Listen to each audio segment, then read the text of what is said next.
Together with me, Caitlin O'Ryan, the podcast that celebrates not having your shit together. On today's episode, we have Mia Jacobs. Mia is a self-taught chef, a recipe developer, and a content creator who has always had a love of food. In 2020, Mia turned her passion into a full-time job when she founded Always Cook on the Bright Side, an online vegan cooking school in the midst of the pandemic. She went on to cook with hundreds of people from around the world before securing a job with the biggest food media brand in the UK, Twisted, which boasts over 40 million followers across their social media platforms. She now runs and is the face of Twisted's plant-based sister brand, Twisted Green, a non-judgmental space for plant-curious eaters to discover new ways of cooking. Mia's aim is to transform kitchens around the world from a daunting space to ones that are filled with joy and the irresistible aroma of frying garlic. You can follow her on various social media platforms by typing in Twisted Green, where you'll get to see and maybe even try out some of her delicious food. I can vouch for that as I have the pleasure of living with her. This episode was recorded in our home. Loads went wrong, so the sound is not as good as other episodes, but bear with as it's such a gorgeous chat. I hope you enjoyed the episode and I hope you enjoy getting to know Mia. Here's Mia Jacobs.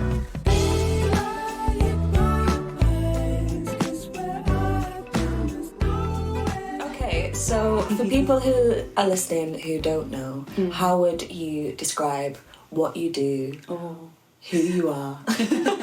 I'm Mia, and I call myself a recipe developer. Okay. I'm a vegan. Mm-hmm. I never say that. It's so weird. But I'm a vegan recipe developer, and I guess maybe some people would call me a content creator, because I do indeed create content. Great content. Thanks so much. Thanks for engaging. And yeah, I think. Is there more to me? So you work for a company called Twisted, and you are the face of Twisted Green. Yeah. And the voice and the mind behind the magic. That's me. Yeah. Gosh, it was all a bit of a whirlwind, but so Twisted, so I work for Twisted. Twisted is one of the biggest, if not the biggest, food and drink publications or brand. I definitely need to get the spiel down because I never know what words to use because it's so multifaceted and there's so much that goes into it. But they're massive, and Twisted came about. I don't know if you remember, but you know when Facebook used to not be videos and it was just like pictures of your friends and family and like write a little status. I know, it was so good.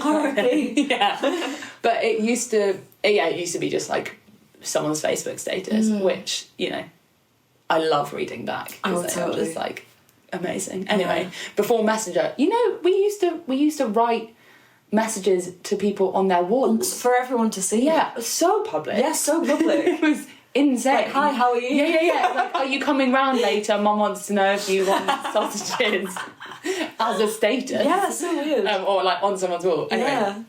But there was a moment, and I remember it so clearly. I don't know how because my memory is shockingly bad.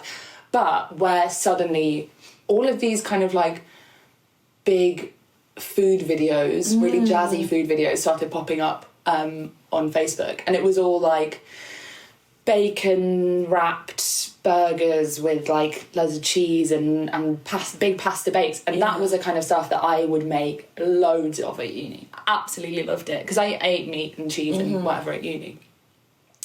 And that's what kind of Twisted was, and it really got in there in a really kind of key moment where there was that shift where people wanted to start seeing more of that kind of content, like more viral. It was like the OG kind of viral food videos. Yeah. And now it's hard to imagine like that being the only thing of its kind because there are God knows how many food creators now.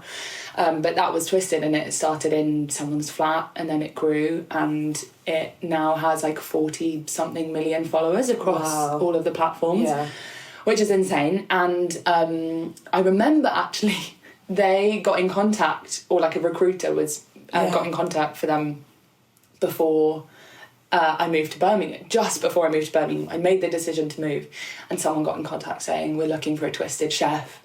would you be interested? And at this point, I'd started Always Cook on the Bright Side, which I'm sure we'll touch on, but was my vegan sort of online cooking classes. And I was like, oh, I don't know if I can, because everything they did, like, really focused around, like, meat, cheese. But yeah, and I was like, I don't know if I could make that work, because I'm vegan. I'm also lactose intolerant, so that would be a disaster. And then I was like, let me know if they ever have like a vegan page or like do any vegan recipes. And then 2 years later, Tom, who's the creative director, got in contact via Instagram and was like, would you be interested in this job? Wow. Which was a bit wild. They pursued you. They pursued me. Never thought it would happen. Wow. But it did, I know. So it felt, and that, oh my God, the imposter syndrome that came with that was insane. And I had several dreams for like weeks after getting the job where I was like, I just dreamt about them calling me and being like, oh, sorry, that was a joke. The job's not yours. You just got twisted. Yeah, so Twisted is the kind of like main that thing. And they've got like 5.6 million followers on Instagram, which is, it's so hard to comprehend just how many people that is. But I almost think 5.6 million followers is less scary to me than 3. Yeah, because like, well, for obvious reasons, it's just like, I can't comprehend that that many people don't exist, and you can't, and you forget that they are all people who are sat behind their phone or their computer. It's so, it's very, very surreal. But Twisted Green, we've got nearly 20,000 followers. Woohoo! Woo, we're getting there slowly. And I love it. It's like, you know, we're trying to like steadily grow a community, and I think it's very different to Twisted, because Twisted is like a global audience. Whereas I think we're trying to make Twisted Green. I think we are trying to make Twisted Green the kinds of conversations that we're having around like cost of living and all of that. It's like it's a lot more, I guess, accessible, easier to like relatable. Exactly. I say I've met a lot of amazing like food creators. And it's so cool to see what everyone's doing, because there are so many people doing really brilliant stuff on social and really creative. You're like, God, how did you come up with that? And this is, I'm sure we'll get into this later down the line, because I've not even asked you the first question. This is the problem with interviewing your husband, who is your friend. That content creator demand of like having to constantly be thinking of the next thing. That is in and of itself the challenge, I think, that you're faced with. Yeah, totally. So Mia, let's dive in. On a scale of shit to together, how are you feeling today? That's a brilliant question. Thanks. I am feeling... What am I feeling today? I think I'm feeling somewhere closer to together than shit. And I'll tell you for why. Talk me through. Firstly, I did an accidental Wim Hof this morning when I had my shower, because our shower is very temperamental, and it went from hot, boiling hot. We call it Katy Perry. Very mixed signals, and it went like absolutely freezing. And I was like, do you know what? I'm not mad at this. Lean into it. I'm gonna lean into it, and I really was like, this is what billionaires do. I'm an entrepreneur. I'm a CEO. I've got the. Today is the day I turn my life around. Maybe I'm feeling together. It's the answer to the question. I think I'm feeling very together. Also, like a child, I woke up at like 7 because I was like, it's Christmas morning. Because it's because of the podcast. Because of the podcast. That's so cute. So I was like, and it definitely wasn't like anxiety waking up. It was pure excitement. But also I'm now mad because I woke up at 7 and that never happens. And I am going to need a nap later. So, but that's fine. That's by the by. And not your fault. Don't worry about it. I didn't think it was, but okay. And now I do. But yeah, I am together. More together than most days. And also, the sun is shining. It really is. We went out. Am I allowed to say this? We went out to get some lovely things for a smoothie bowl. You're allowed to tell the truth. Yes. Our lives are completely secret. We are unknowable creatures. It's just nice to like actually get out Totally. first thing and not like I didn't. Oh, that's a lie. I was going to say I didn't scroll. Caitlin, I scrolled. I had like an expert level scrolling sesh this morning. Wow. But it didn't feel. Caitlin and I talk a lot about I'm sure we'll touch on it. how much we scroll. Yeah. And it didn't feel like a doom scroll. It just felt like a happy Easter Friday. That's what addicts tell themselves when they're in control. But yes, no, I did have a little scroll, but It didn't consume you. it didn't consume me. Yeah. And then we went out and we had a walk and we saw a nice dog and there was some nice breeze and I chose to point out the dog. The dog was a very, very minor It was adorable, detail in the morning, but it was adorable. Yeah. So yes, in answer to your question, fairly together. Good. Good. So on that then, what does having your shit together mean to you? What does that look like for you? I think it's like having the wherewithal and the energy to process the full spectrum of my emotions as and when they come. Okay. Does that make sense? I think so, but please delve in deeper. Okay. So I think I just mean like having my shit together, I guess, is like knowing that I am being patient enough and kind enough to myself and giving myself enough time to like decompress and like process stuff that like any of the feelings that come up, I'm not like repressing. Like if I suddenly feel sad about something, I'm like, okay, where is this sadness coming from? Let's unpack this, as opposed to being like, I don't want to feel it. Yeah, Get in the run cupboard. away. Exactly. And that goes for like anything that I'm feeling. And then I guess in turn that allows me, like when I'm able to like deal with that all on my own, that allows me to show up for other people in the way that I want to show up for other people, which makes me feel like I have my shit together because I'm not just showing up for other people because they expect me to. It's like I can be wholly present with you because I'm working on, I'm like continually working on like whatever comes up for me. Yeah, I love that. I think I really relate to that. I think some people think that having their shit together is just seeming strong or like, you know, outwardly looking like you are not being outwardly affected by things, or you're not letting your emotions get the better of you. But it kind of sounds from what you're saying, it's like allowing yourself to feel them and to sit with them and to process them and to be honest with yourself about where you're at. Totally. Yeah. That's it. Because otherwise, the feeling when I don't feel like I have my shit together, it's when all of those things have full control over me and I'm being dictated by...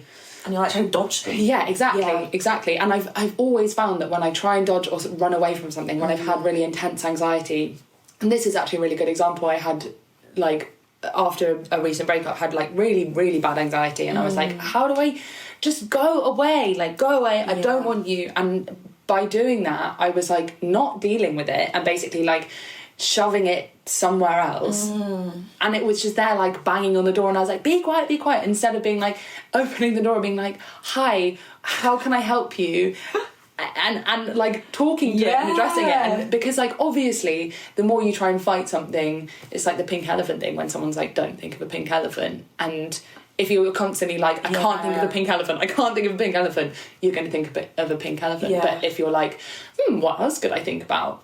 But basically like when you're actively trying, like fighting against the feelings, you're never working with yourself, you're working against yourself. And I guess, as I said, like when I feel like I'm able to do this stuff and show up for people and like and have capacity to like support my friends is when I'm like, okay, I'm struggling and like what am I struggling with, or like I feel good today, and why do I feel good today? It's because like of these things, and I'm not always like digging into the feelings, but I definitely notice when I'm just trying to keep my head above water and I'm like frantically treading water underneath versus like getting a boat and putting all my feelings on it and being like, right, should we go to shore and have a chat and a cocktail? So many analogies being thrown around here. I don't know whether you relate to this, but like I think I try to intellectualize my feelings often, and what I've found is if I've experienced something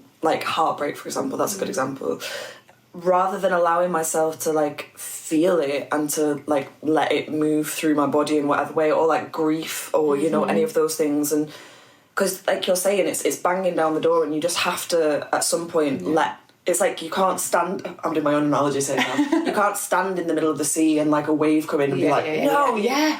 you shall not pass. Like you, because it's gonna fucking hit you. Yeah. Like totally. And you have to kind of allow it to, so that it can deplete. But I think what I have been guilty of in the past is to try to intellectualize it, because I'm like, well, if I understand it on a cognitive level, then I will have control over it. I will be able to put a cap on it, because I will understand that I am feeling sad because of X, Y, and Z, and therefore like I fall into like academia with it, of like, and actually all that is doing is like I'm building a dam in order to try to stop the like tsunami from fucking hitting, but it's not doing anything. It's actually just delaying the inevitable, which is at some point you're gonna have to let yourself feel it, and you're gonna have to process it. Do you know what I mean?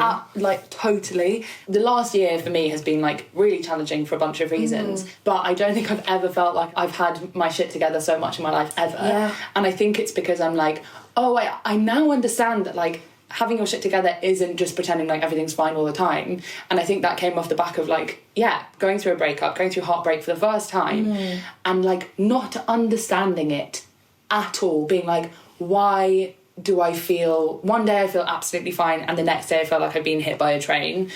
I can't fathom it. Like I don't understand where this is all coming from, and like there's no rhyme or reason. Obviously it was like grief and loss and whatever.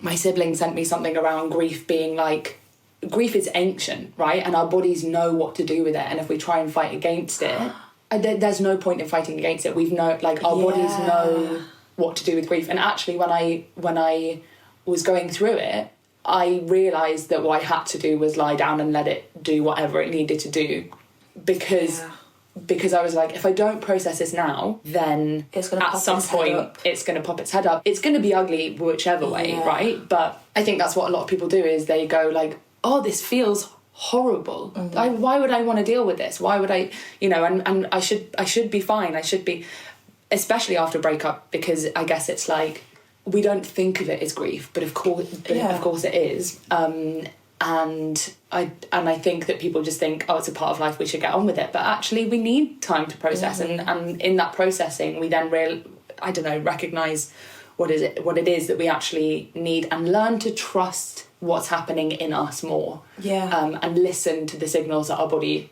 and mind are giving us, which might be like, today we need to lie down and stare at the ceiling. Or like, today we need to eat 7 jars of pickles. And be like, okay, this is what's happening today, you know?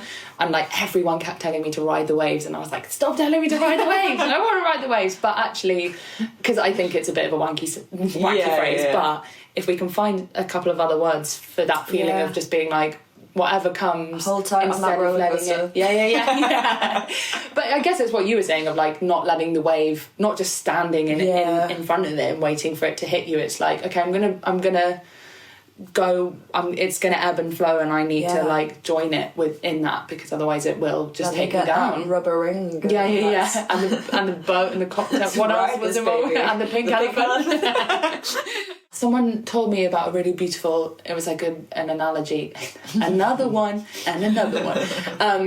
It was talking to, I guess, grief and the feeling, like the feelings of intense sadness, and how when you feel intense sadness, you're also capable of then feeling intense joy. But where if you're sort of in between and you're a bit ambivalent and a bit like meh, it's hard to feel. I just think like feeling the extremes is a really human thing, and it's actually really wonderful, even though it doesn't feel like it a lot of the time. But I guess the image there was like a tree, like where the roots are really, really deep, and the deeper the roots go, the more the tree can flourish, and the bigger it is, and the more I want to say juicy, the more bushy, the more what's the word? The more like green and thick. The juicier the tree, as they say. The deeper the roots, juicier the tree.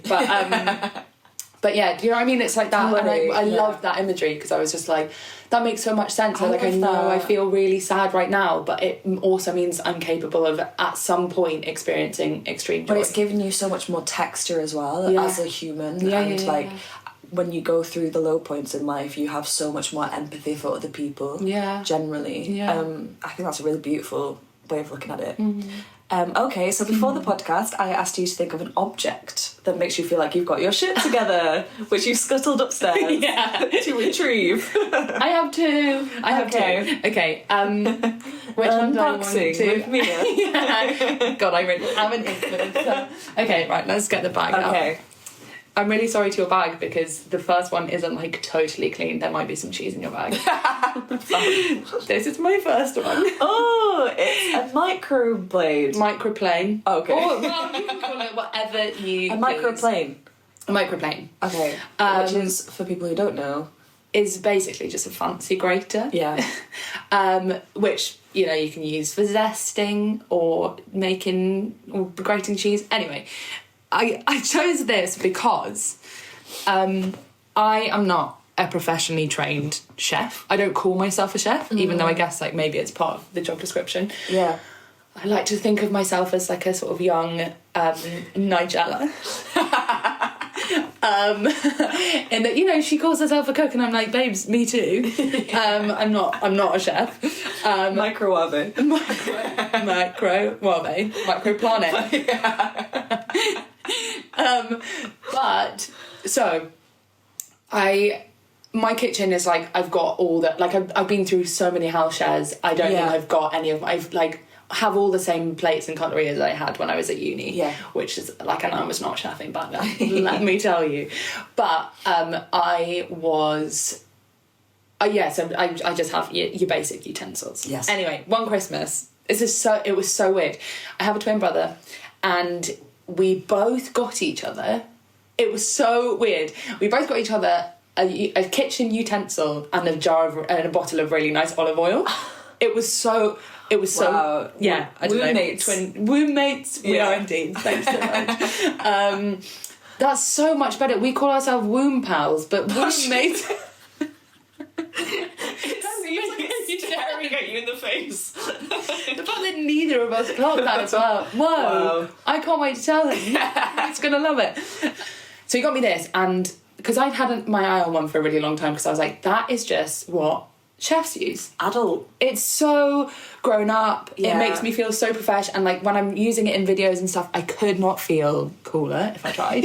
And it just made me, because I was like, the difference between using this and a cheese grater. Yeah. Not sexy. It's not sexy at all. This, on the other hand, Oh yeah.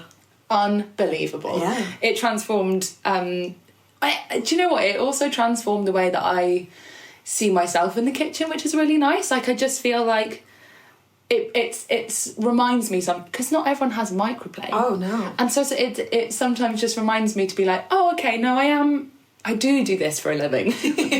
I'm not just like lying to people about like cooking for a living. Not that like I'm particularly materialistic or that this gives me any kind of like qualifications. That something about it just makes me feel very accomplished. Oh.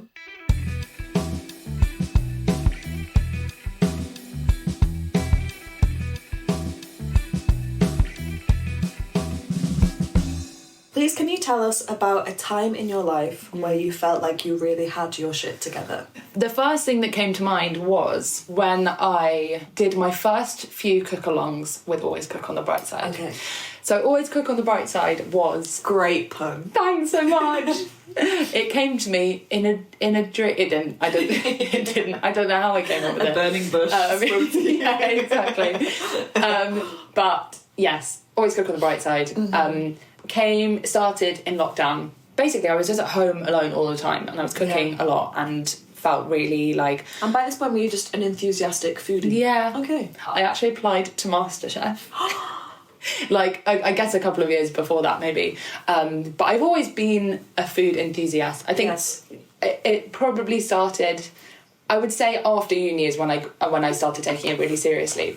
Yeah. But in lockdown, I just had so much time. Like I was on furlough and then I got made redundant and I was like, I've got loads of time I started making baguettes and like hand-pulled noodles and like stuff that like I would not even consider making now because I'm like, I don't have the time or the energy to make a baguette.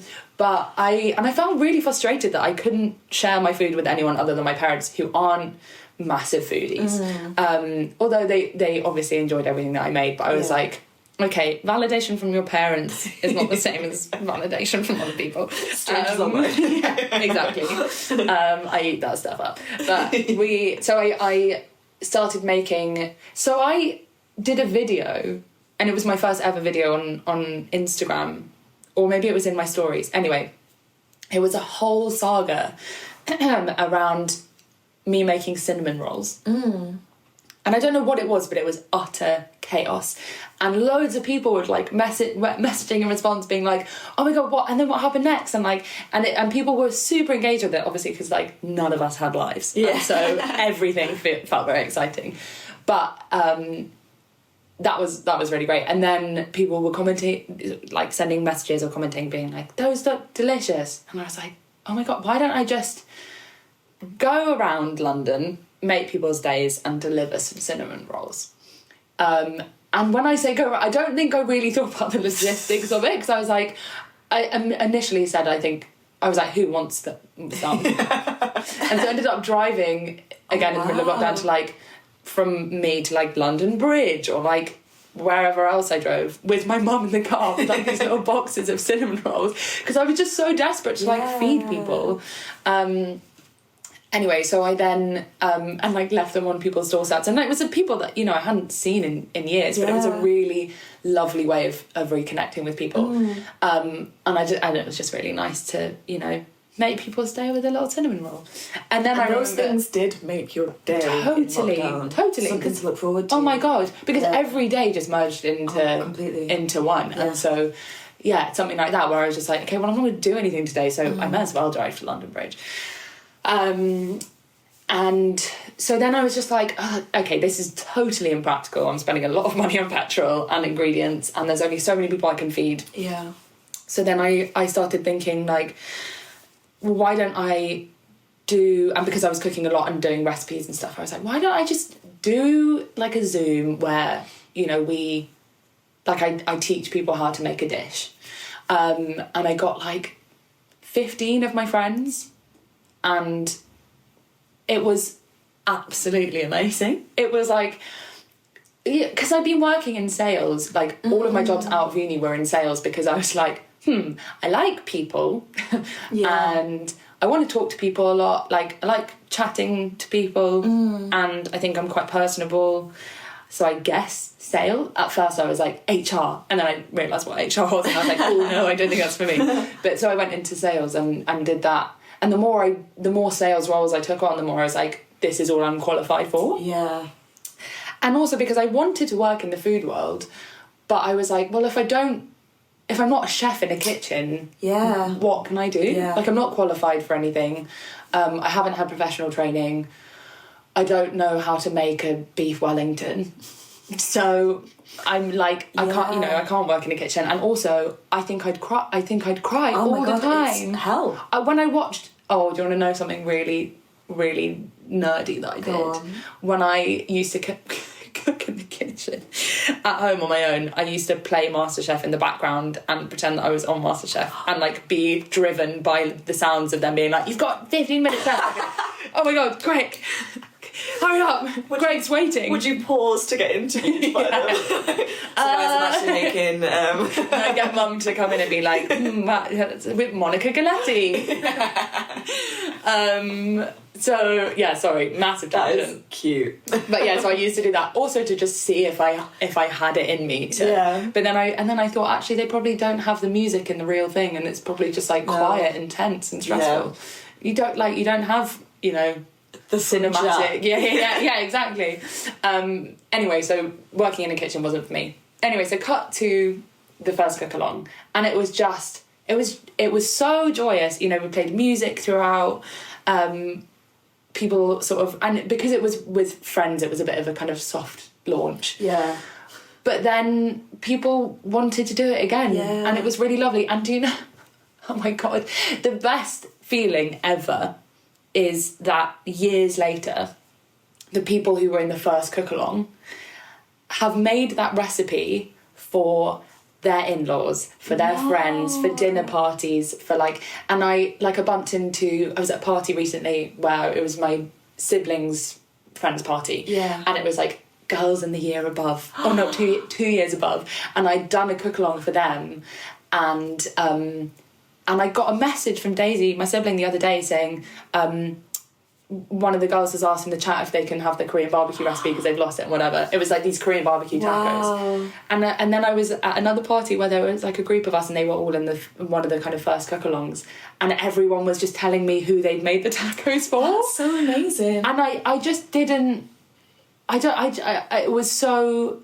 I don't know, it just made me feel amazing and so proud and I was like, my recipe? You've made my recipe for other people. Also, because at the beginning, there were so many learnings kind of throughout the process, but at the beginning, all of the classes were about 2 hours. And me being the kind of cook that I am, I'm not like, you know, we'll get some good quality tomatoes and some pasta and just make a lovely simple... It was like six individual elements. You'd have like 3 sauces, a pickle, homemade tortillas, like... so many different elements and we were doing all of that at the beginning in the 2-hour sessions, and it was like, it was intense, but people would like go away and do that themselves, which was incredible, I think, because so many of these people, if it was just a written recipe, wouldn't even go near it. I wouldn't even go near it. If I saw all of those elements, I'd be like, are you having a laugh? I don't even know what gochujang is. I'm not doing that. But because of how we went through it together and like the fact that people were able to ask questions, and it felt like a really non-judgmental space, or at least I wanted it to feel like that. It was like we're all kind of muddling through this together, because again, I'm not like a super kind of like qualified Michelin star chef. That people then were like, I know how to make noodles from scratch now, and that's an amazing thing that I really felt like a lot of my friends who did the cook-alongs, actually, it really changed their relationship with cooking. And for me, that was like, wow, like going from thinking that I could only do sales to being like, no, I have a real skill in like facilitating these classes and like creating like really wonderful relationships with cooking that people otherwise didn't have. Because do you know what? A lot of people hate cooking. And it really surprised me. And also, it really surprised me how little knowledge a lot of people had around cooking. Because people would ask like super basic questions, and that in turn like made me kind of reflect on how I was running the classes, because I was like, I can't just assume that people know how to make whatever, or that they know what the word like emulsify means, or like... So it really...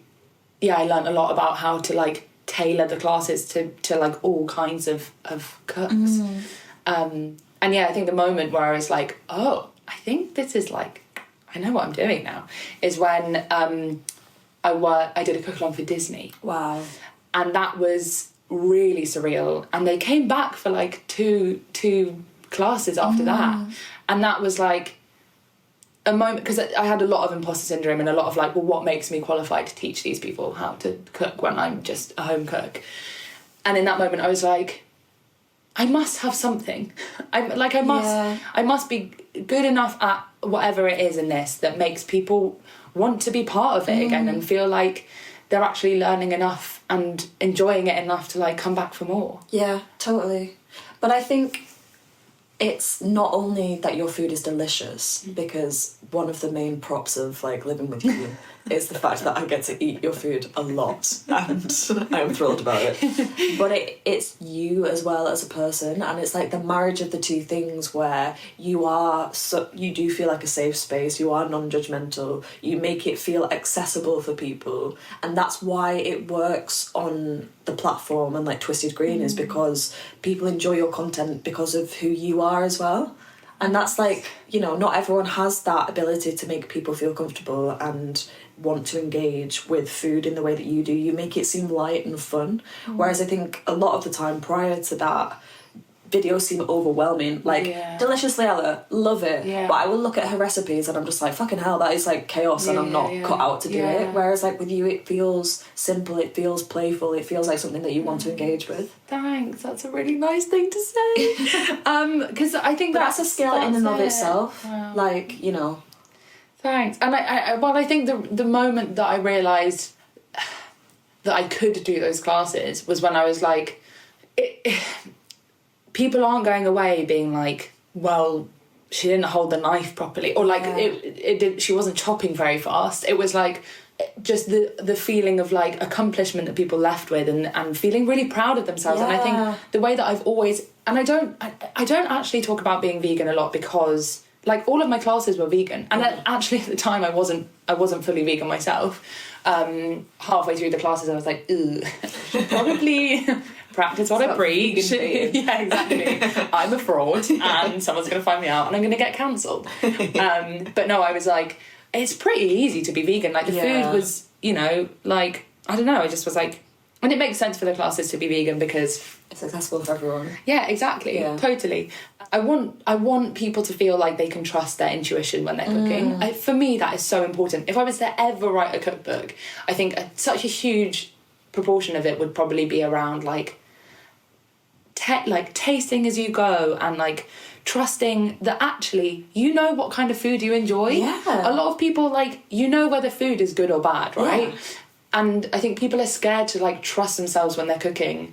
And so much of it is confidence, I think. And so when we were doing these classes, I don't know, it just felt like, listen, we're all beginners here.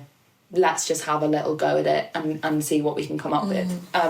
Also, just from like listening from the outside point of view, but like I think it's incredible that you have like forged this career for yourself because it wasn't a trajectory that you necessarily thought that you'd be ending up on, but just because you followed your passion and the thing that makes you happy and taken a risk on yourself, you've created this incredible like thing for yourself. I think it's so fucking cool. Thank you. I think the response to me being a recipe developer is always like, oh my god, that's so cool. Yeah. And I don't ever sit and reflect on the fact that like I have made a career out of the thing that I loved most. Totally. And that I do love the most. And it's so easy to forget as well when you're where you are to like give yourself the props for like the fact that you fucking did it. Yeah. Like, do you know what I mean? And I think it's, you know, a case for our society that we're always looking for the next thing and anxious about like what's next, but actually sometimes just like standing where you are and just being like, wow, 5 years ago I couldn't have imagined this for myself, and here I am doing it. Totally. So cool. Yeah, I mean, I think I find it tough to fully acknowledge the success that I have now in what I do, because I think the journey that I've been on the inside looks very different to the journey on the outside. Yeah. And I think I'll probably touch on this a little bit like in the later question. But for so much of it, I felt like I was really failing by my own standards and by societal standards as well. Knowing people at the right time who linked me up with certain people. But again, I would say that that's a testament to the kind of person that you are and people like you and want to help you. Do you know what I mean? Because I think that's anything, like, it's like growing this podcast. So much of it has been, I started off just asking friends, like, as little, hamsters? Is that what guinea pigs? Small, as little rats. That's my any kind of rodent. No, it's like guinea pigs, like, you know, whether I'd try it and then it would kind of work with them. Yeah. So that gave me confidence. Yeah. And then from having a good episode with someone, they might recommend someone else, and then it grows, and because people start to believe in you, it becomes this like a symbiotic thing where people are talking about it, and you know, you grow in confidence, and it kind of snowballs in a really beautiful way. But I think often when you're starting on these like ventures, it does rely on that, and it relies on just being a nice person and hoping that people want to help you, and like knowing that the worst people can say is no. Yeah, totally. Which I can't deal with, so no rejection here, please. No, please. I'll cry. Yeah, gosh. And also being willing to like ask for stuff and not feel like you're massively inconveniencing people or making their lives absolute hell or a misery by being like, would you mind paying me for the session that I ran for you, please? It really so hard. pushed me outside my comfort zone in that sense, because I was like, even like down to kind of charging people, I was like, oh, I feel really bad because a lot of people, I want this to be accessible, but equally I have to cover the cost of the ingredients, and like my time is worth a certain amount of money I get, or you know, whatever. But then I kind of got to a point where I was like, okay, so maybe I'll charge £5, and someone was like, don't charge £5, like you're running a 2-hour session. Like people will pay because you're providing a service and you're doing a great job at it, and like don't like the people who can't come exactly. But that was a real lesson, because like as a people pleaser I was like, I don't feel like and also because I again wasn't in my head like, I'm not qualified and like there's no reason I should be doing this. I just didn't feel like I could ask people for money for it. And then when it became more of a business and I was like, no, I want to make a life with this, and I want to make this my career, at some point I'm gonna have to like be a bit brave and like and not worry, because people will say no when they want to say no, as you said. But yeah, honestly, there was a lot to be learned in all of that, and yeah, being a bit braver and learning to like value myself and all of that was a really big part of it. And like as soon as I started like getting the kind of repeat custom, that's when I was like, that's the validation, isn't it? It's like people coming back. Yeah, totally. But I think it's a benefit of like following your passion as well, isn't it? And if you step away from it in terms of like a business sense, but just knowing that you were getting joy out of the thing. Totally. And that's why you continue it. And I think that's why people drop off, is because they're like, I can make a quick buck doing this. And then they'll like throw their hat into the ring of doing it for a little bit, and then they kind of like they don't have the stamina for the marathon that I think it is to grow a community online or something like that. They'll kind of drop off, and it's the people who are truly following the passion of it that there's longevity. You know? Which I think is like it's a bit of a double-edged sword, that, because it's like because I'm so passionate about it, I do it for free. That's like, but I can't do it for free. Yeah, exactly. That's like a podcast, or it's like, you know, how when I was hearing you talk about like how do you put financial gain onto something that you are doing anyway, it's really complicated, because you're like, well, I want to be doing this, and like I would love to be in this space doing this thing, I'd love to like offer this service, because I will get joy out of it. Totally. But then having to remind yourself that you need to be recompensed by it. Completely.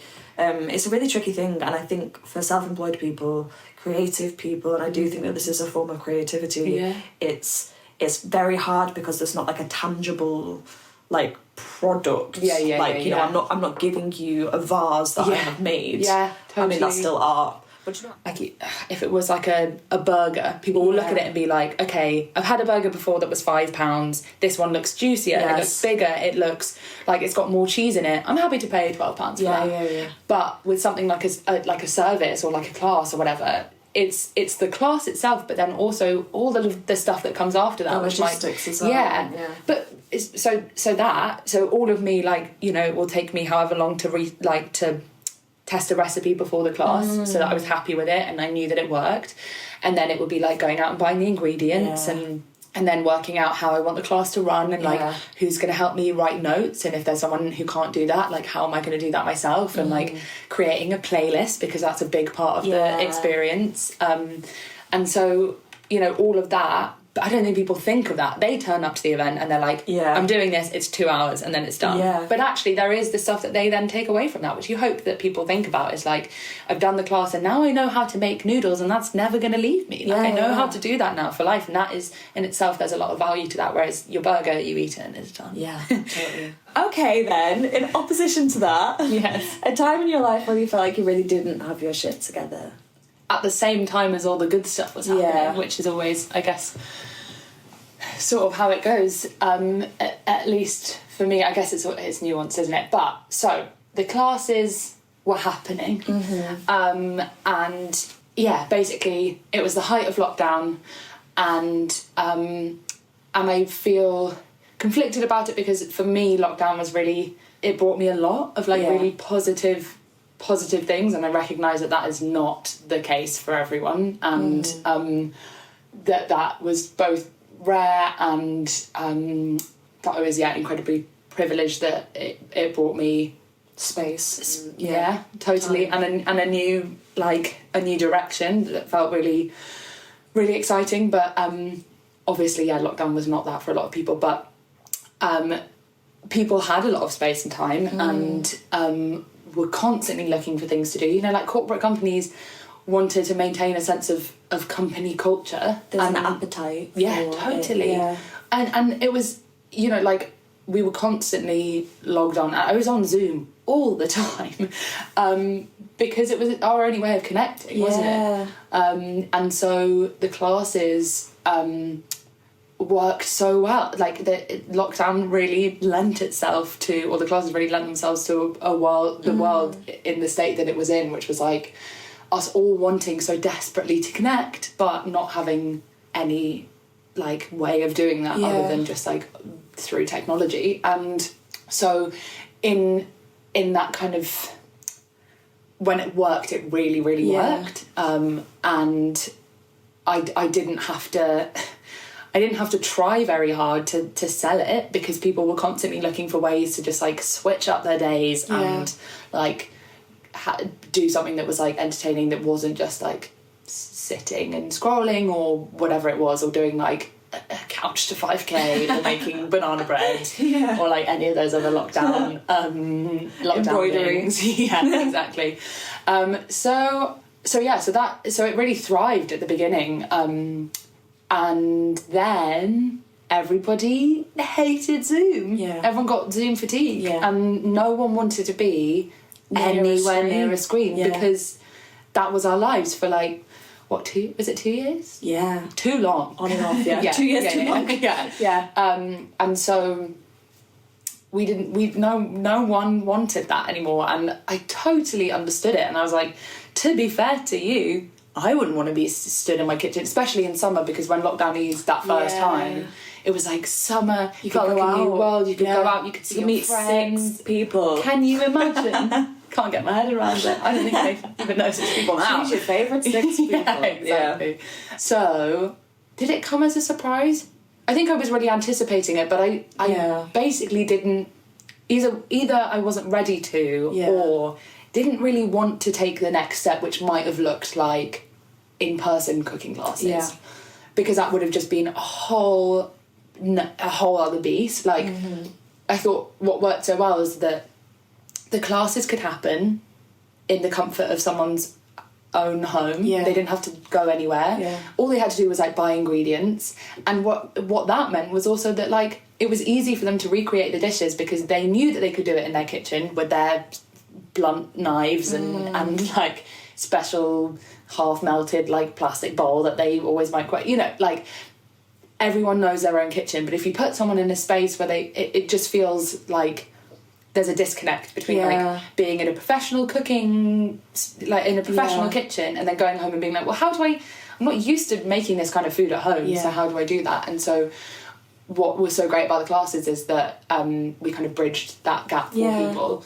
and people could just log on after work. They didn't have to travel anywhere for it. So, and I didn't have to travel anywhere, and I didn't have to buy ingredients for everyone or have enough knives for everyone to use. And I suddenly became really intimidated by the fact that maybe people would expect me to adapt and to like scale up, but it was just me, and like I was already really struggling with it all being just me, because I was also creating content for like social media and constantly thinking about how I could like make the classes bigger and better and reach more people with them. Exactly. Instead of adapting and growing, I sort of became a bit paralysed by it. And was like, I'm not an entrepreneur. Like, I don't want to like graft.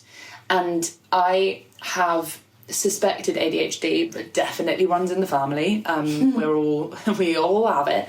But as soon as I kind of realised the way that my brain worked, it became a bit of a blessing and a curse. Having to motivate myself and basically rely on myself to like come up with goals and like execute them. Totally. I just was like, if no one is telling me to do something, unfortunately it's probably unlikely that it will happen unless I feel so passionately about it. And at this point we were 2 years in, or a year and a bit in, and for me sustaining something for that long was like quite impressive. So to then, it would have taken a lot more energy to then take it to that next step, and it was the kind of paralysis where I was like, I can't stay doing what I'm doing because it's not working anymore. But equally, I don't know if I'm the kind of person that can like build an empire and like get up at 6 a.m. every day to like go and recce spaces and like get all the ingredients on my own and do all of that. And I actually didn't have anyone in my life, and I really envied this in a lot of people's kind of working relationships with people, but I didn't have anyone in my life who loved food in the same way that I did. Well, it's like having an accountability partner, isn't it? Yeah. And this is something that we've spoken about a lot in our spare time, because I think we're both struggling with this. But that thing of when you are self-employed or you are pursuing your own kind of business and trying to create a space for yourself and having to be your own boss, and how difficult it is for someone who isn't necessarily a very organised person to have to put structures in place to meet the targets, because you're also ambitious, so to meet the targets that you want to meet. Like for me, for example, this podcast is a good example of it, but I had the idea for this like 2 years before I started actually doing it, and it wasn't until I met Ant, who's the producer, who actually held me accountable. And like we're both similar in terms of we're both these like creatives who struggle with like, you know, pushing ourselves but having each other to fall back on. And he's like, yo, where's that thing? Or I'm like, where's that thing? Like you're accountable to each other. So if you're having to be that for yourself and to grow it for yourself, because I'm reading a book at the moment called How to Do Nothing, I can't remember who it's by, but basically she's talking about how in this period that we're in at the moment, where time is your money and time is the thing that we're kind of exchanging in, and especially when your platform is on social media and we're on Instagram for leisure, and yet we're also very aware that we can monetize it at any point, and like turning your passion into the thing that you're trying to live off and create money. Therefore any moment that you're not pushing something feels like like a lost opportunity for growth or like monetization and stuff like that. That balance between switching off and just allowing yourself to rest when you should constantly be pursuing and growing and building your reputation, it's really tricky to have boundaries actually. Totally. When everything feels like it's an opportunity to, you should be doing more, you should be doing more, you should be doing more. Well, that was the thing with lockdown for a lot of people. It was like, I have this expanse of time where I could do anything, and so I will do nothing. Because I can do anything, and if I fail at the things that I really want to do, then where does that land me? And that was the thing. And I think being creative and ambitious and also a perfectionist. I went, well, if I was gonna do a cooking school in person, it would have to be perfect. And I'd have to. It would just have to be amazing. But I cannot fathom a world in which that would happen. And I think also my cup at the time felt very small. It didn't take a lot to overwhelm me. This was also part of it, was that like at this point, obviously because it's like a passion project and it was in the early days, I also had to have like 3 other jobs to keep me going and to keep the bills being paid when in the months where I wasn't super successful. I would have months or like a month or 2 where I made as much money as I would have made in a 9 to 5, and that for me felt like a real achievement, because I was like, okay, I can make a living out of this, I can make this my job. And then other months where I got nothing. That was really hard to find. The energy was working 3 other jobs and knowing that there is so much I could do. I just was like overwhelmed by it all completely. And I didn't know the steps to get there. I didn't know where I would start. Like that is a very different thing, going to like in-person classes, finding the venues, getting the staff, getting the equipment and whatever, to logging onto Zoom. My brain does not work in that way. I cannot do maths to save my life. I don't understand money, and this is to my detriment, and like it often makes me feel like I don't know how to adult but it makes me feel like a failure of an adult, because I'm like, I can't Like, if I'm running a business, I need to be the accountant, I need to be the chair person. Can you tell that I don't know how business is run? I need to be the CEO, I need to be the staff, I need to be the cleaner, because I've got to do all the cleaning, and I've got to be you're the ideas person, and exactly. you're the business person, and you're the producer, and you're all these things, like so many hats. It's so many hats, and it was exhausting, and like, but then there were people who were like, what you're doing is amazing and it's so cool, and like you're doing so well, and like, you know, all of this stuff because of what they saw on social media. Totally. But for me, I felt like it was a bit of a crossroad where I was like, okay, this is a point where I either say goodbye to Always Cook on the Bright Side because no one wants to do the online classes anymore, or I wait for people's Zoom fatigue to pass, or I have to do the in-person classes. For me, it didn't really seem like there was any in between. There was a real juxtaposition between like how people saw me and how I saw myself, and people constantly telling me how well I was doing. I was like, you know, the reality is the fact that I'm like nannying all day, was making such little money, and juggling so many plates, and just was like, so I'd get home and be like, I don't want to do anything. And there's no one here to be like, I see you've got a vision and you need to like push through this for a little bit, and it is really hard, but you can do it. But I just went, I can't fucking do this. I'm tired all the time. I really want to be able to tell people that I'm struggling, and I want to like know what to do next. I had no idea what to do next. Okay. 3 things that make you feel like shit. Okay, a cheeky bit of doom scrolling. Although it's not a cheeky bit, is it? It's not cheeky. It's our whole life. It's dark. It's dark. Never cheeky, always dark. Always dark. Oh my god. Yeah. I don't love the phrase doom scrolling, but it is what it is, right? Yeah. Where you're just like, you wake up, you go on your phone, you go to sleep, and you have to like lull yourself to sleep with some scrolling. Yeah. I hate it so much, and it never ever makes me feel good. No. Obviously, why would it make me feel good? I'm just like, well, that person's got more followers than me, or like, why didn't I think of that fun idea, or I'm thinking nothing at all. Absolutely. Which sucks some energy out of it. All of the energy. But like we've spoken about, I think it's really hard when your career requires you to be creating content, be using this platform to promote the job that you do, and it's so easy because it's designed to be addictive. Oh my god, it's so easy to be like, hey, look over here, here's like a cute photo of like a dog, and then suddenly you're down this like train of like dogs, and then you're like, why don't I have a dog? Like, it's designed to make you feel like you're lacking constantly, and it's designed to be addictive. I know. And we have but mere little morsels. We're like, nom nom nom, thank you for that lovely dog content. Yeah. And then we shame ourselves. Totally. Yeah. But that's what they want. Yeah. When I am addicted to my phone to the point where if light reflects off a white surface, or like something kind of like lights up near me that isn't my phone, I will immediately turn around to look at it because I feel like it's my phone lighting up. Because it's like the reward thing in your brain. I know. But it's like triggering. It's so fucked up. Yeah. It's like, and it's terrifying because we're self-aware beings and we are aware of it happening. Oh yeah, but we still have no control. But we'll still let it control everything. And it's so weird to be like, logically, and like for my sanity, I should not do this thing, and then spend 17 hours a day doing it. Yeah.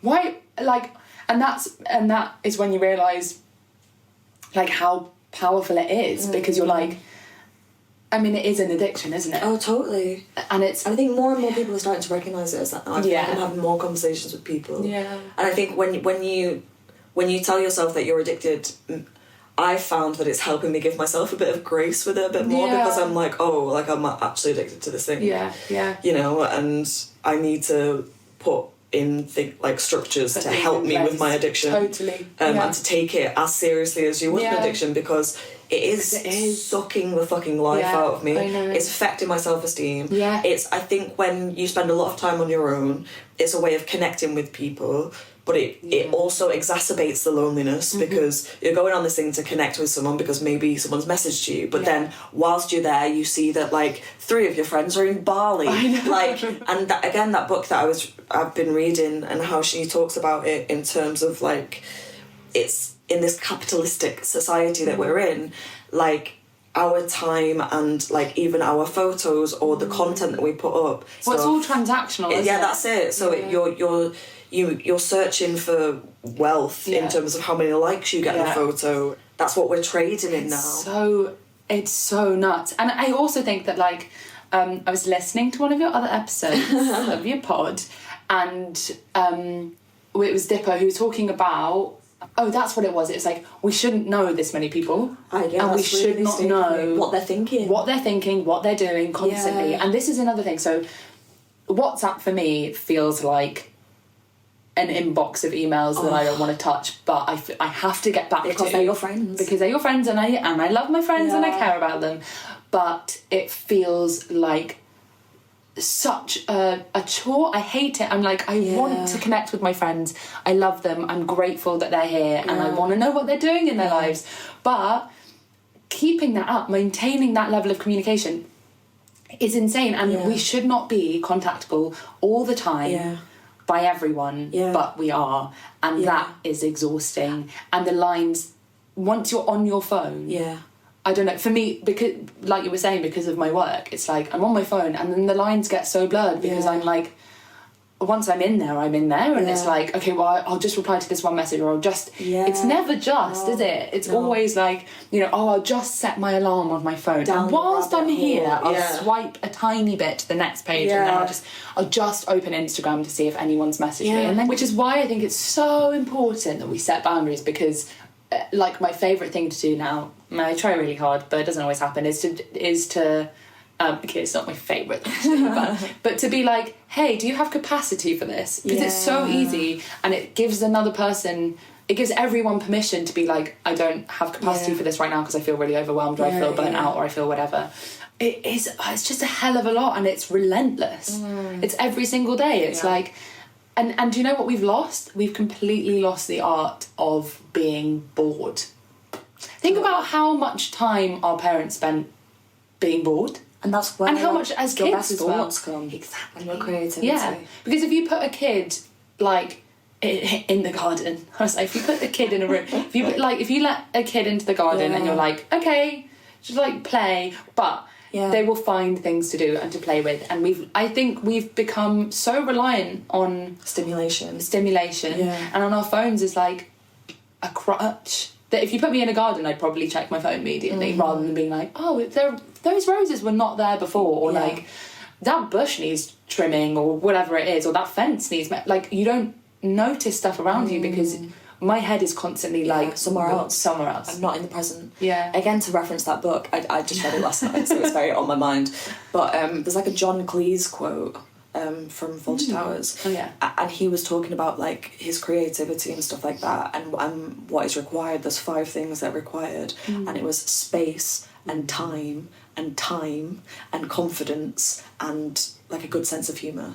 But she was basically highlighting the fact that what you need is space in your brain, and then the time and boredom, and to just sit in time, and that's obviously privilege, because a lot of people don't have those things because bills are there to be paid, but she is highlighting that thing of like, you need quietness, and you need boredom, and you need to be able to sit with yourself for like other things to grow.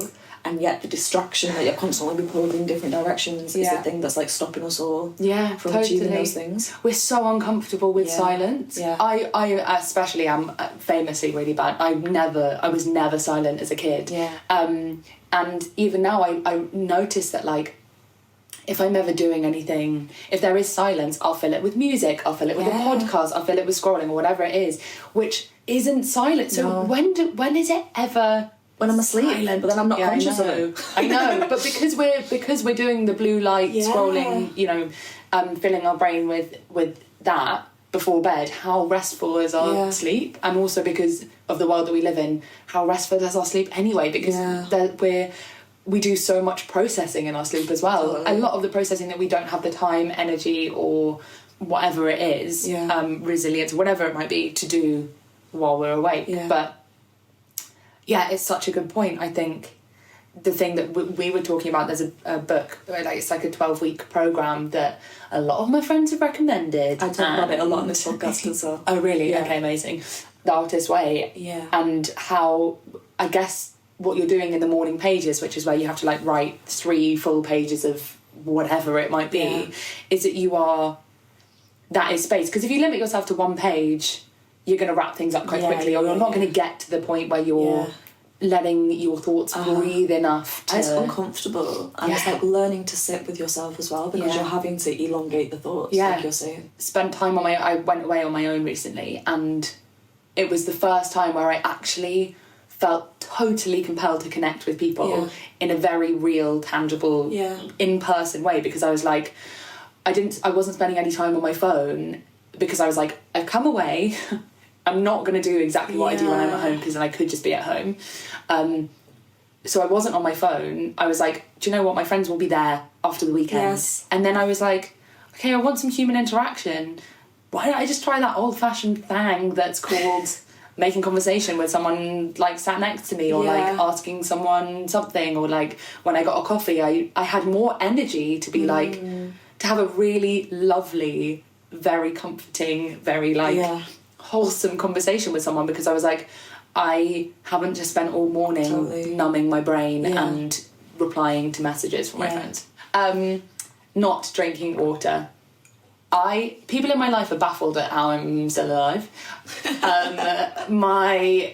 Everyone's like, so you don't drink water? And I'm like, no. They're like, and you don't drink tea or coffee? No. What do you drink? And I'm like, my saliva. Sorry, it's quite gross, but like, I don't know what it is. Whether it's a kind of like, I don't realise I'm thirsty and then it happens and I'm like, fuck, I'm dehydrated. I'm constantly dehydrated, and it frustrates me so much, because I'm like, just drink the water. You're very lucky to be able to turn on a tap and drink, and like have access to drinkable, clean, fresh water. Fucking drink it. Don't be a baby. Yeah. And I can't have squash because it makes my tummy hurt. So I'm like, what do I do? And then I went through a period of like drinking loads of Diet Coke, and then I was like, God, I'm killing my insides. Oh wow, yeah. Honestly, it makes me feel like shit. Yeah. Not drinking water. Totally. And everyone goes on about it all the time, and everyone has these stupidly big bottles and cups, and I'm like, sorry, you drink all... How are you not drowning in your own body? Like, what? And I know I'm deeply flawed, and that most of the time I am thirsty, I'm just not doing anything about it. But, God, and sometimes you want to know a little secret. This is so embarrassing. Sometimes I'll have like a little square of chocolate. When I'm like, I need water, I'll have like a little square of chocolate to make me thirsty, so that drinking the water feels better. Wow. Maybe that shouldn't go in the podcast. But yeah, that makes me feel not showing up for my friends in the way that I'd like to. Which I think it comes in the form of like not being able to like I have a friend who is amazing, and she will remember everything that everyone is doing in her life. So she'll message you on a random Tuesday and be like, good luck with that presentation today. And I'm like, how dare you? So good. How dare you be so good? That's unnecessary. Yeah, exactly. Yeah. But she'll always do it, and she'll constantly be thinking about other people. And when I don't have capacity for that, because I'm in my own head and tired and trying to adult I feel unworthy of my friends, but I find keeping up with my own life hard. But I would love to be the kind of person that is able to like remember exactly what everyone is doing and keep up with them and make them feel seen and heard and let them know that I'm thinking about them, you know? Yeah. And I think that ties into then like the feeling resentful about having to then, if I'm going to do that, I have to be on my phone to do that. Yes. Yeah. But yeah, not having the like space or energy or whatever to like show up for my friends all the time. Yeah. And family, obviously, as well. Hey, Ant. Hey. You do a great job in editing this podcast, might I say. If people like the podcast, what do they need to do? Like it. What else? Follow it on social media. And then what? They could share it with every single person they know. Thanks, Ant. You can go back to your corner now. Bye. Okay, in opposition to that then, 3 things that make you feel like the shit. Okay. A really good curl day. A really good what? Curl day. Curl day. And Cute. this You are this a curl is, queen. thank you so much. This is what my other item. I know exactly what it is. I didn't bring the whole thing Yep. down. It is the end of my diffuser from my hairdryer. So, but you know what? Yeah. I spent my life, I'm 27 years old, so what I have had of my life so far, Yes. straightening my hair. Yeah. And I know it sounds like a really small, very superficial thing, but I think as a Jewish person, my curls, I think, made me feel very seen and also, like, I don't know, like, not very sexy or, like, very conventionally attractive. Yeah. And, like, you know, I think, like... I guess further away from society's version of what pretty... Yeah. Like totally. pretty privilege when we Yeah. talk about that. Yeah. Slightly further away from what we deem as conventionally attractive. Which is not... I mean, now Which is silly curls because are, like... they're so in. And this is I fucking know, problem is that, exactly. like- I know. And also, like, it's so weird. I look back at photos of me as a kid and, like, my hair was constantly either, like, my mum would blow dry it or I remember asking her to teach me how to straighten it for myself because I always had to get her to do it for me because obviously I was a child. Yeah. And then I learned how to do it myself and I got like a Brazilian blow dry, is that what it's called? Where it was like chemically straightened. Oh, wow. Poker straight, and it killed my hair. Yeah. Like the smoke that came off my hair when he was like going through the process my of like gosh. lathering Yeah, this yeah, yeah. like Chemicals. like petrol onto my hair was insane. But I really went to like any like to get the look. Yeah. And when I started then reconnecting with like, I think it was probably when like when curls like were suddenly deemed attractive. And people were like, your hair's curly. I didn't know you had curly hair. And I was like, yeah. And I didn't know how to maintain it. I didn't know. And then the curly girl method started like peeping its little head in on social. And then that I was like, oh, I don't just have frizzy hair. Because my mum as a kid would be like, brush your hair.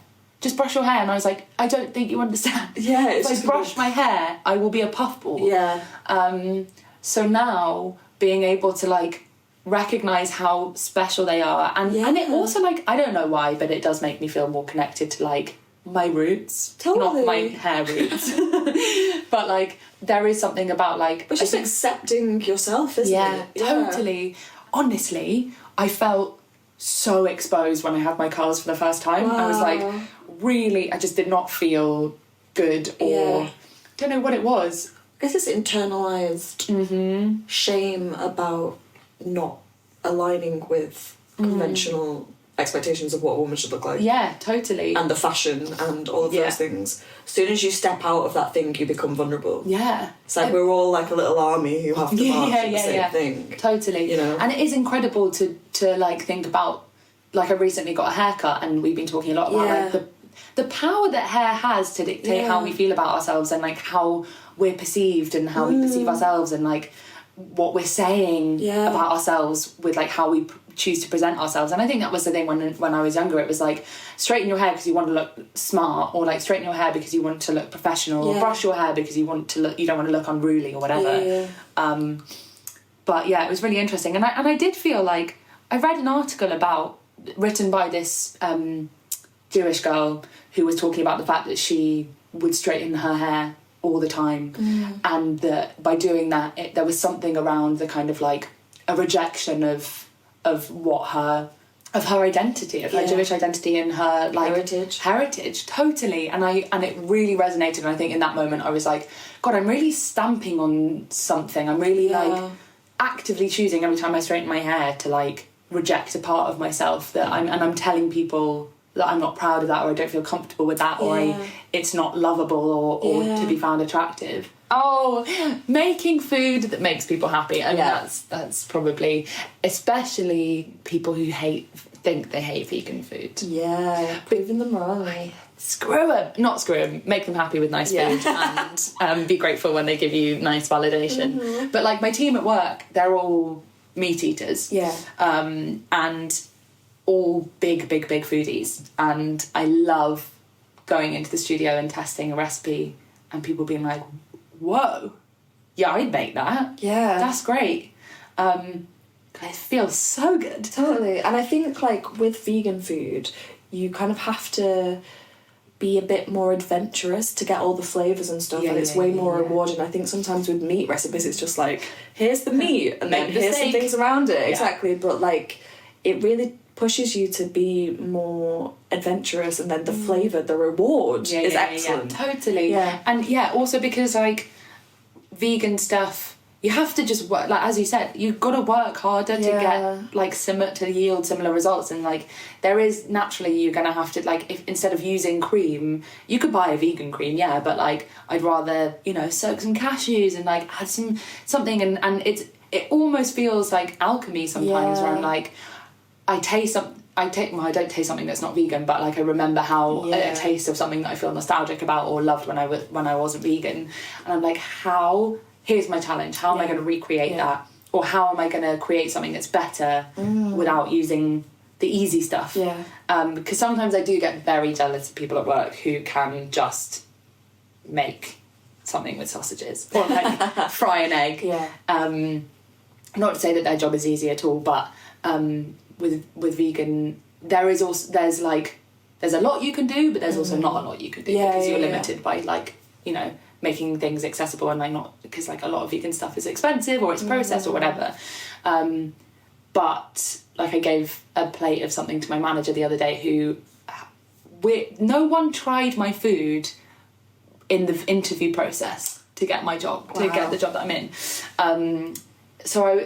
Which really played into the imposter syndrome, because I was like, nobody knows if I can cook or not. It just looks nice. Exactly. Which I guess helps for like Instagram, but I was like, my food could taste awful and nobody knows. But my manager who has tasted my food maybe like a couple of times, but I put down a plate of the mushroom shawarma tacos that I made recently, which I've devoured. And he was like, oh, I only have a mouthful. And I left and I got back and the whole plate was, not the plate, obviously, he didn't shop on the plate, but like he'd eaten the whole lot, and I was like, what? I mean, like it's just little stuff like that. I was like, I like taking people by surprise with the food, and that's a really amazing feeling. And like I am a feeder naturally. I've grown up in a family of feeders, so feeding people and them enjoying it is what a lovely feeling. Love that. Yeah. One more thing. Go on. So I wrote reading, especially in a cafe. Reading full stop. Yeah. I'm like, whoa, look at you. I know. Because I don't do it, and also because it's like, with the way that my brain works, it's a real challenge. Yeah. And I end up reading the same paragraph like 3 times. But I was going to say, when I was thinking about it, I was going to be like, doing all of the neurotypical stuff well. So whether that's like answering the email straight away or like doing the stuff. Yeah. And I find a lot of the time I'm like, it takes like 7 extra steps to get there. So reading is one of them, because going on my phone is a lot easier than reading. Yeah. But it's something that I always want to do. And when I get there, I'm like, oh, this feels good, and I feel like I'm really helping, like I'm doing something good and nourishing to my brain. Yeah.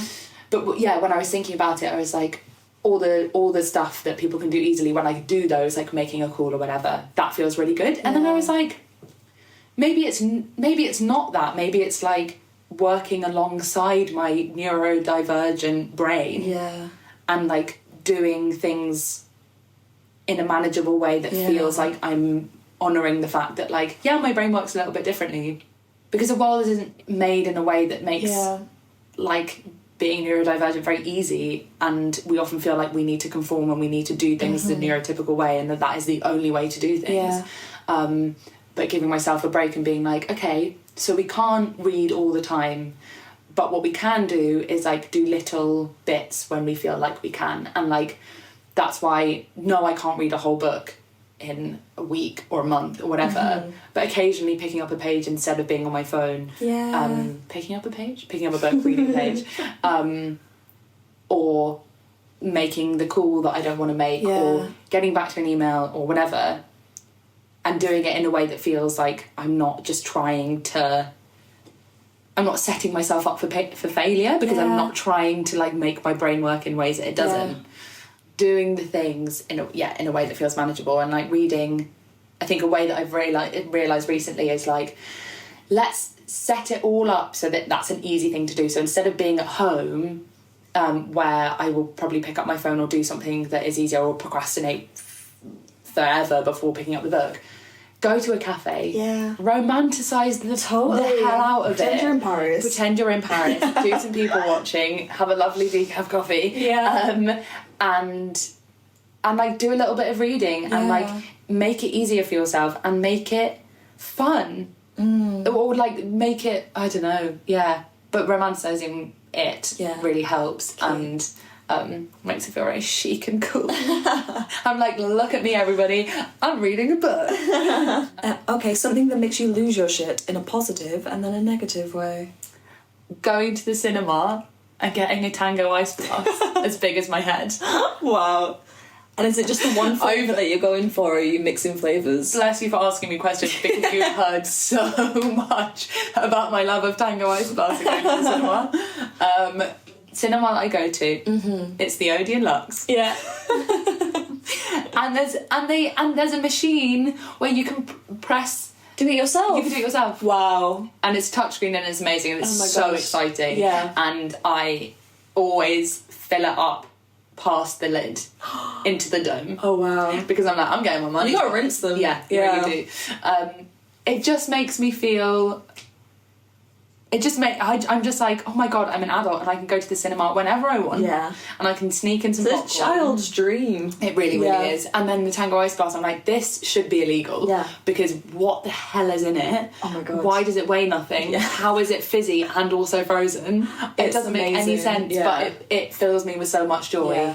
Oh my god, you make me Simple want one now. I know. Yeah. Do you know what? Once I was so hungover and all I could think about was Tango Ice Blast, because when I'm hungover I want cold. I want Yes. cold. I want something cold to Yeah, drink yeah, yeah. or eat. And so I walked into the cinema and I got a Tango Ice Blast and some popcorn. Wow.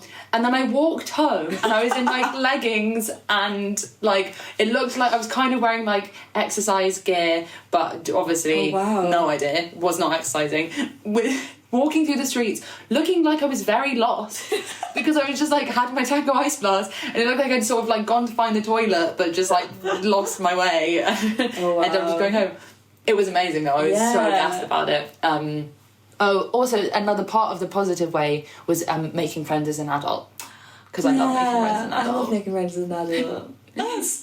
I just pointed at Caitlin because we're friends now. Yeah. But making friends as an adult is, sorry, that was such a loser. But making friends as an adult is so cool. I love it so much. It's so hard. It's the reason to that I do. made this podcast. It's hard to do because we're all so our lives are so busy and whatever. But when you find someone that you're like, we have so much in common and this is so easy and great and lovely, it's just like, what are the chances that we would have met and like, you know, it's great. Yeah. And I definitely want to do more of it because I think friendships come and go, and like it's natural that, you know, friendships that you had at uni or friendships that you had at school, you might lose those, or they change shape over time. But like now, me being me in like my truest form, at least I think, at least for right now. Yeah. I'm like, I'd love to meet someone where I'm at right now, and like someone who enjoys doing all the things that I enjoy doing, because like. Great. Yeah. Why wouldn't you? Yeah. Something that makes you lose your shit in a negative way. Okay. Capitalism, patriarchy, lol, is why. Mainly, I think it's like there being one way of doing things. Yes. And like anything outside of that threatens the status quo, the thing that we've constructed that we're so terrified to dismantle, because then what happens? But like kind of touching on what I spoke about earlier, but like being neurodivergent and queer, I'm like in a world that is made to almost like you. I just feel like I'm constantly failing. Yeah. But like if you judge a goldfish, if you judge a goldfish on its ability to climb a tree. Cool. Have you heard that one? Yeah, Okay, no, I fine. have, but I thought it was like a book by its cover. I was like, Oh, no. Sorry. Yes. But like, Yeah. I feel like that's what we're constantly doing, is that we're setting people up for failure because we're holding them to these standards, or we're quantifying their success Yeah. on like a completely outdated like Metric. Yeah. Totally. And obviously that's changing, but like the world of work, I'm like, why does it have to be 5 days? Why it's do it so like wild. It's either you're freelance or you're in an office job. Yeah. And like there's no in between. Like you either have like stability and you're a bit unhappy and you're in this like cog in a massive machine, or you're kind of floating around not knowing where your money's going to come from but being creative, but like Stressed. not being often rewarded because like the arts are underfunded and like there's a lot like where's the money coming from, and like the fact that we teach creativity out of children from such a young age that we lose the ability to like create in the most kind of like innate like. Yeah, it's one of the biggest like realizations that I had when someone said to me, or it might have been in something that I read, but it was literally like the academic system, the lessons that we learn at school are not actually to help a child reach their full potential as a human, but it's literally to prioritise the workforce, and it's based on Victorian ideals when we needed like mathematicians and like scientists and all of these things, and it's literally to pump out workers to so that they can contribute to capitalism. And when you realise that, and that's why arts are getting cut constantly, because they're not seen as valuable in the same way to the system that upholds the capitalistic structure in which we live. And that when you realise that, it's like from 4 years old, it starts we're from being such a young funneled age. into like lacking empathy, lacking creativity, like all of these even things. down to like wearing a uniform. Like, we had to wear a uniform at school, and anything that we did, like, you know, you couldn't dye your hair, and any form of self-expression was just completely quashed. And it was like, well, like, what are we teaching that we are literally just robot, that we are like already like this kind of like playing into this. I guess it's like emulating what then comes after that, which is like the workforce, and it's like gearing you up for that, but like it just, there's no room for self-expression and from such a young age, when that is what you do naturally as a child, and then we lose it, and it's like, where do we expect growth to come from? And like, it's why we're so scared of change, of like of anyone who's a bit different, because that threatens the status quo.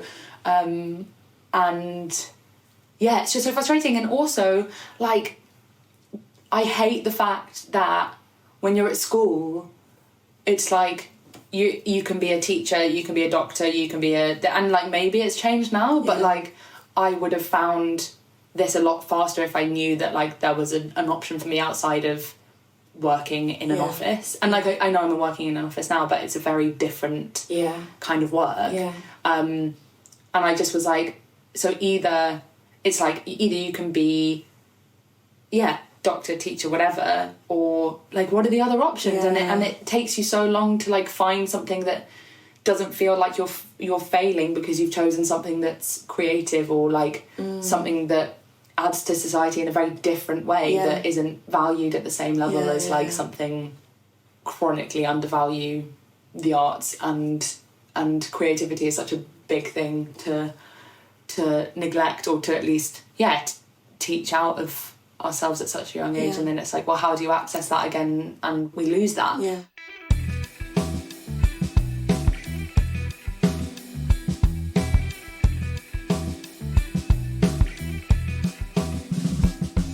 A moment that you found some shit out about yourself. I went to a concert on my own. Which I wasn't going to do. I was like desperately trying to find some people to come with me, and I'd recently gone through breakup, heartbreak, and was not used to doing things on my own at all. And so I went to this concert on my own, and I went to Leon before and I had a really nice burger and some chips. I was like, fuck it. Nice. We're going to Leon. And then went to this concert, and I always thought I didn't like being in crowds, which is why I'm not like a big festival person, because I just feel a bit claustrophobic and a bit like, oh, what happens if I need the toilet? So I booked a last minute. I didn't realise that I'd like booked a seat, but I basically booked a seat. And I sat in the seat and spoke to some lovely girls who were next to me, but the whole upstairs bit was very vibeless, because we were all sat down and the music was amazing, and this band who I absolutely love, they're called Sammy Ray and the Friend, and their whole vibe is like just not that at all. It's like energy and effervescence and just like get up and just be in your body and whatever. So I sat in the seat and I was like, oh, maybe I'm not the kind of person who just like wants to be comfortable. Like maybe I want to be down in the crowd, like having a boogie, and like, but what I really liked is that I could be intuitive about it, and like I didn't have to, there wasn't anyone like forcing me to go to the front, and I also wasn't like, I don't feel like I have to go and be in the mosh pit in the front, not that it's a mosh pit because it's a very like musical theatre crowd. But I was like, actually, I'm the kind of person that like does want to dance, and like I don't actually care what people think about me being here on my own. Like everyone's with someone.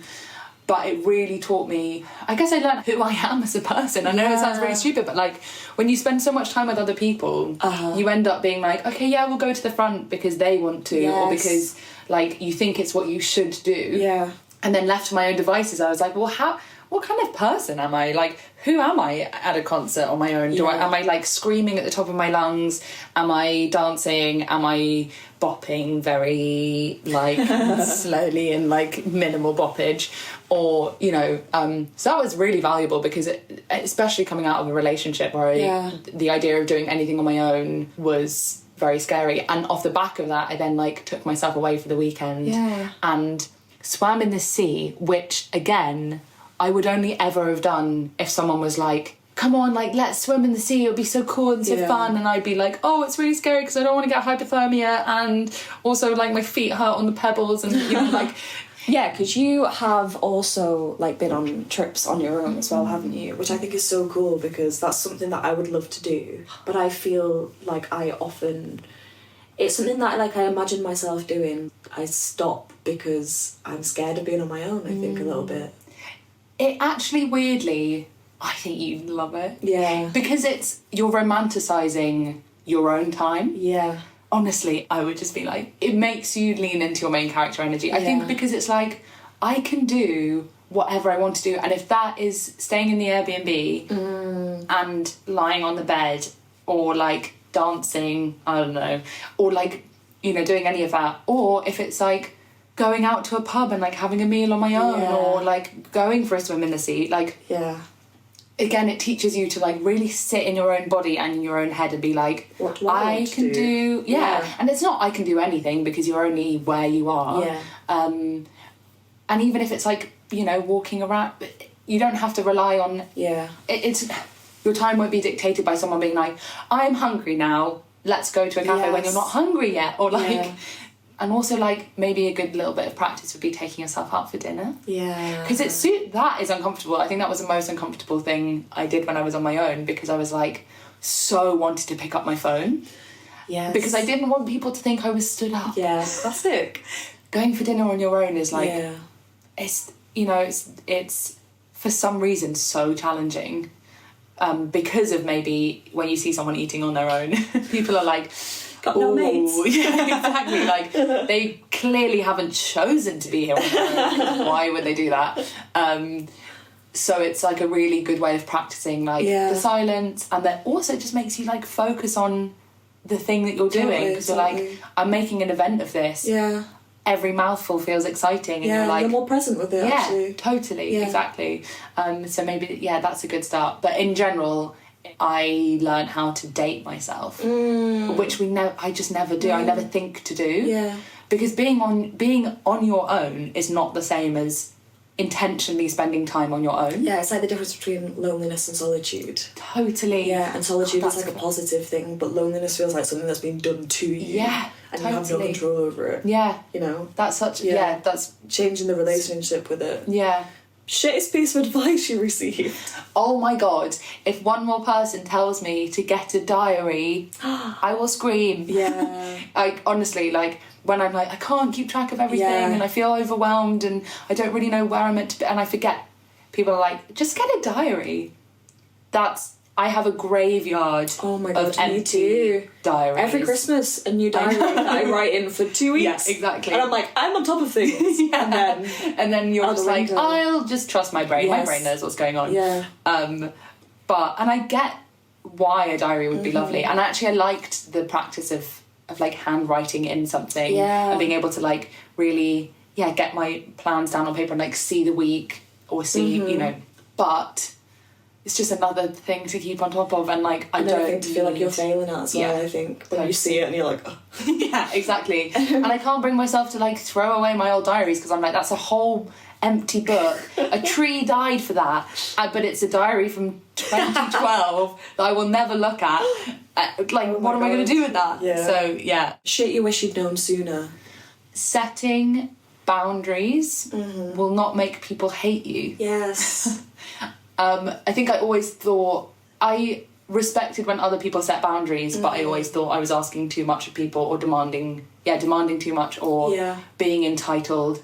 If I was like, hey, I'm gonna need to not be on my phone, or like would rather spend time on my own this evening. Yeah. Just felt like I didn't want anyone to think I was rejecting them or didn't value them, and suddenly at some point, I don't know when, developed a language to say to my friends, I love you, but I'm really struggling at the moment and I can't like communicate as much right now, or like actually this evening I am gonna like sit in my room and watch TV upstairs. I can sit with you and watch TV downstairs, but what I need right now is to watch TV on my own, you know, something like that. Totally. Or like I don't know what else it might look like. But actually, like, someone respecting themselves like that makes you respect them more as well, I think. If someone values themselves and puts boundaries in place rather than being a martyr to everyone else, I think it makes you respect them more. Totally. Yeah. And then it just gives you permission, like when someone else does that, or if you do that, it gives both of you permission to set really healthy boundaries and like communicate what's going on and like, you know, it stops people, you know, like even as simple as like if you don't love being hugged, being able to say, I don't feel like super tactile at the moment, but like, you know, or like whatever it might be, like that's super powerful. And actually being able to do that in a really sensitive way that doesn't feel like a rejection is a really powerful, really amazing skill. And I rate it a lot in other people, but that's always felt too scary for a people pleaser like me. But it will not make people hate you. No. It will make people respect you and your time more. And value the time that you do get to spend together, because the quality time becomes a higher quality because you're choosing that as opposed to just like letting it happen because the other person wants it. We are now at the moment of a shit shot. Oh. So that's a photo that to the outside eye looks like you had your shit together when at the actual time you definitely did not. Okay. I've got it locked and loaded for you. Amazing. So, this one, we'll go with this one. This is me in Mexico. Hold on. Oh, cute. And that's a margarita, a frozen margarita. Mug with some chips that you are eating with a cocktail stick. Stunning. So a few things are happening in behind the scenes of this photo. So I have OCD, and that manifests as quite supreme health anxiety. And so traveling it can be really, really challenging. And this particular holiday, for some reason my OCD has kind of intensified in recent years, and it can flare up when I am, I guess, exposed to something that feels very threatening, like any kind of like, I don't know, changes to like my environment or like any like risks to my health. I don't know. But so everyone was like, oh my God, you're going to Mexico, that's amazing. And I was like, yeah, I'm going to Mexico, it's amazing and I can't wait and it's so exciting. The amount of times I had, maybe not panic attacks, but like cried over not knowing if like my meal had been like washed in water, or like where it was being cooked, if it was near meat, or you know that kind of stuff really Lack of control. Totally. Yeah.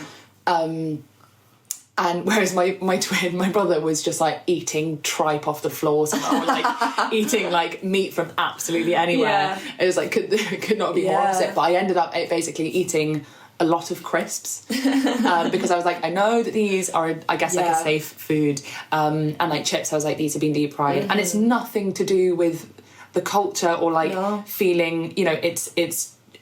We're not made for it. No. Like, my stomach Yeah. is the weakest part of me, but it's, I think like food contamination is a big one for me, and I have it even when I'm in the UK, but like certainly being out there and being like, I don't know what, like I'm eating somewhere different every night, but I'm a food creator, and a lot of people were really excited. Like, I'd love try certain things. Totally. And I was like, I should make a video of like all the places that I go and all the things that I eat. And I was like, well, I don't think it's very fun if like I'm crying after every meal and then I'm just lying to people. So I ended up not uploading a whole lot of photos because I was like,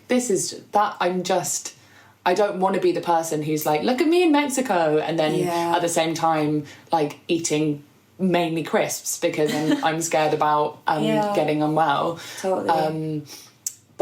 And then like having a frozen margarita, you know, we were somewhere where like the only place to get bottled water was like 20 minutes away, and there was like a tap that they said was a filter tap, but it wasn't, and my brother was like, just drink it, and I was like, I can't drink it. And like for those who understand OCD, I think like it runs so deep where it's at the point where I'm like, nothing feels scarier than doing this thing, even though rationally I know I'm sure it's fine and I am safe. It sort of takes over. So it was a really interesting one to be like, well, how would I approach this? Like, I either don't upload photos, or if I do and I share my trip with people, I have to be honest and be like, actually, this was really hard, and like at times it wasn't very enjoyable because I didn't know where I was gonna like find something to eat that didn't make me spiral, and didn't fill me with the fear. Because I want to be spontaneous, and I love food, and I wanted to eat everything. So it was I was like super conflicted. It was quite difficult.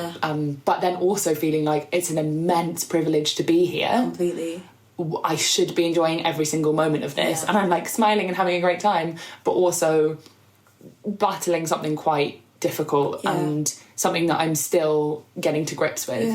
And it was particularly intense there, I think, and I don't, again, like I guess it's tricky because I don't want people to be like, she was really precious about the water, and because I think there is still not a lot of understanding around OCD and how it works, and it's not just aligning your pencils so they're in, you know, or like obsessively cleaning or switching the light switches however many times or whatever. Like it can come in so many different forms, and even my brother, like it took us a while to kind of get to a point where he understood what was going on, and when he did, and when he saw how kind of tormented I was by it, he really understood. But it's quite, because the word is thrown around a lot on social media especially, and with ADHD it's the same.